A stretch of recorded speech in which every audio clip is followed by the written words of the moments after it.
Aktivitas perdagangan tahun 2022 juga mengalami kenaikan signifikan.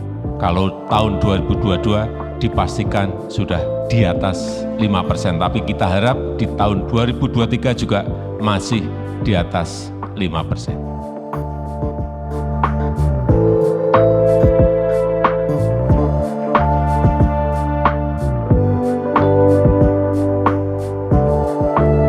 Ketua Dewan Komisaris Otoritas Jasa Keuangan atau OJK, Mahendra Siregar, mengatakan tak sedikit negara di Eropa yang menyebut kalau tahun 2022 merupakan tahun yang cukup brutal.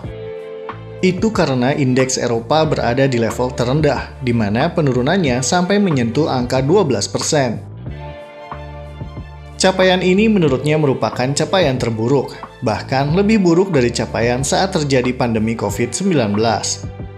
Berbanding terbalik dengan capaian negara-negara di Eropa, kinerja pasar modal Indonesia pada tahun 2022 justru menunjukkan capaian yang positif. Hal itu dikatakannya saat memberikan sambutan dalam acara peresmian pembukaan perdagangan Bursa Efek Indonesia pada Senin 2 Januari 2023. Menurutnya, capaian positif tersebut bisa dilihat dari kinerja indeks harga saham gabungan yang meningkat sebesar 4% apabila dibandingkan dengan tahun lalu. Selain itu, capaian angka kapitalisasi pasar pun cukup tinggi, yakni di angka 15% atau sebesar 9.499 triliun. Dengan capaian tersebut, Indonesia berhasil menjadi negara dengan kinerja pasar modal terbaik di ASEAN. Aktivitas perdagangan tahun 2022 juga mengalami kenaikan signifikan.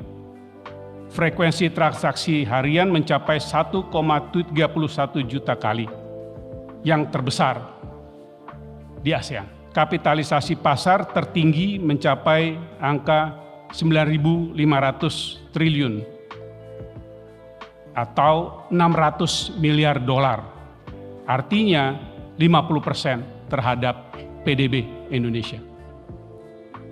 Terdapat 59 pencatatan saham baru IPO pada tahun 2022. Jumlah investor pasar modal meningkat mencapai 10,3 juta, yang artinya 10 kali lipat atau 1000% meningkat dalam 5 tahun terakhir sejak 2017. Menarik lagi adalah didominasi oleh investor domestik yang sudah mencapai 55% dari seluruh investor. Dan kalau dihitung yang generasi milenial dan generasi Z atau zilenial gabungannya adalah 58,7%. Itulah capaian-capaian yang luar biasa. Sementara itu, Presiden Joko Widodo yang juga turut menghadiri acara tersebut mengaku sangat senang mendengar semua kabar itu.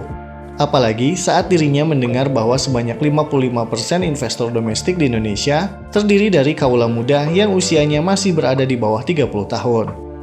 Maka dari itu, Jokowi optimis Indonesia bisa menghadapi berbagai tantangan yang akan terjadi di tahun 2023. Bahkan ia menargetkan pertumbuhan ekonomi Indonesia di tahun 2023 masih tetap berada di atas 5%. Kendati begitu, Jokowi tetap mewanti-wanti seluruh jajarannya agar selalu berhati-hati dan tetap waspada, serta peka terhadap berbagai hal yang terjadi di tingkat global.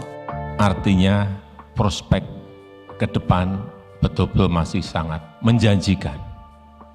Dan dengan optimisme ini, optimisme tapi waspada dan hati-hati, tantangan di tahun 2022 utamanya ekonomi global dengan ketidakpastian yang sulit dihitung, sulit dikalkulasi. Kita berharap ekonomi kita masih bisa tumbuh di angka di atas 5%. Kalau tahun 2022 dipastikan sudah di atas 5%, tapi kita harap di tahun 2023 juga masih di atas 5%.